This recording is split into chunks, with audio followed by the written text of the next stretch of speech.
Okay, we are going to pick up on to chapter 9 in Charlotte's Web. We are only going to read pages 55 to 59, and then we'll pick up next week on the second half of this chapter. So we are starting on page 55, and it is Wilbur's boast. A spider's web is stronger than it looks. Although it is made of thin, delicate strands, the web is not easily broken. However, a web gets torn every day by the insects that kick around in it, and a spider must rebuild it when it gets full of holes. Charlotte liked to do her weaving during the late afternoon, and Fern liked to sit nearby and watch. One afternoon, she heard a most interesting conversation and witnessed a strange event. "You have awfully hairy legs, Charlotte," said Wilbur as the spider busily worked at her task. "My legs are hairy for good reason," replied Charlotte. "Furthermore, each leg of mine has 7 sections. The coxa, the trochanter, the femur, the patella, the tibia, and the metatarsus, and the tarsus." That was some good reading. Wilbur sat bolt upright. "You're kidding," he said. "No, I'm not either." "Say those names again. I didn't catch them the first time." Oh, I'm going to butcher them again. The coxa, trochanter, femur, patella, tibia, metatarsus, and tarsus. "Goodness," said Wilbur, looking down at his own chubby legs. "I don't think my legs have 7 sections." "Well," said Charlotte, "you and I lead different lives. You don't have to spin a web. That takes real leg work." "I could spin a web if I tried," said Wilbur, boasting. "I've just never tried." "Let's see you do it," said Charlotte. Fern chuckled softly, and her eyes grew wide with love for the pig. "Okay," replied Wilbur. "You coach me and I'll spin one. It must be a lot of fun to spin a web. How do I start?" "Take a deep breath," said Charlotte, smiling. Wilbur breathed deeply. "Now climb to the highest place you can get to, like this." Charlotte raced up to the top of the doorway. Wilbur scrambled to the top of the manure pile. "Very good," said Charlotte. "Now make an attachment with your spinners, hurl yourself into space, and let out a drag line as you go down." Wilbur hesitated for a moment, then jumped out into the air.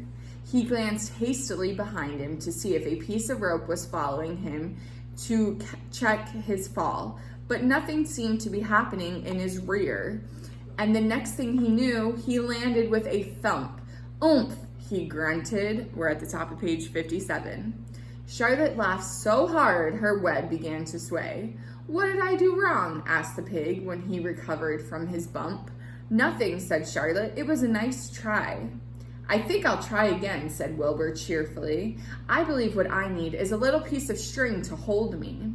The pig walked out to his yard. "You there, Templeton." That's not how he said it. It's more like, "You there, Templeton," he called.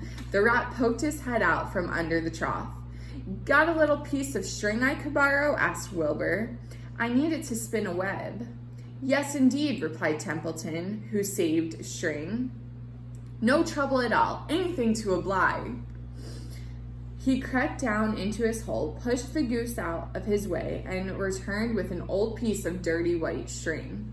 Wilbur examined it. "That's just the thing," he said. "Tie one end to my tail, will you, Templeton?" Wilbur crouched low with his thin, curly tail towards the rat. Templeton seized the string, passed it around the end of the pig's tail, and tied 2 half hitches. Charlotte watched in delight. Like Fern, she was truly fond of Wilbur, whose smelly pen and stale food attracted the flies that she needed, and she was proud to see that he was not a quitter and he was willing to try again to spin a web. And we see a picture of Templeton and Wilbur. While the rat and the spider and the little girl watched, Wilbur climbed again to the top of the manure pile, full of energy and hope.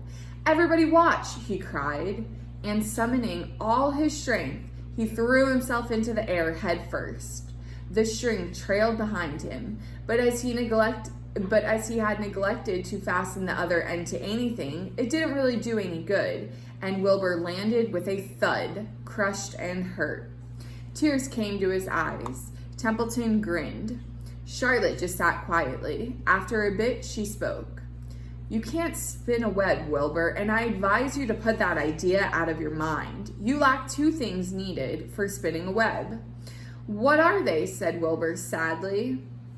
"You lack a set of spinnerets, and you lack know-how. But cheer up, you don't need a web." I'm just going to read the rest of that paragraph on page 60. "Zuckerman supplies you with 3 big meals a day. Why should you worry about trapping food?"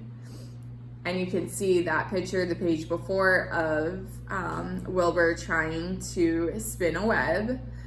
And then we will pick up next week at on this page 60. There is no activity for today, but I do want you to predict what the rest of this chapter is going to be about. I will see you guys next week to keep reading.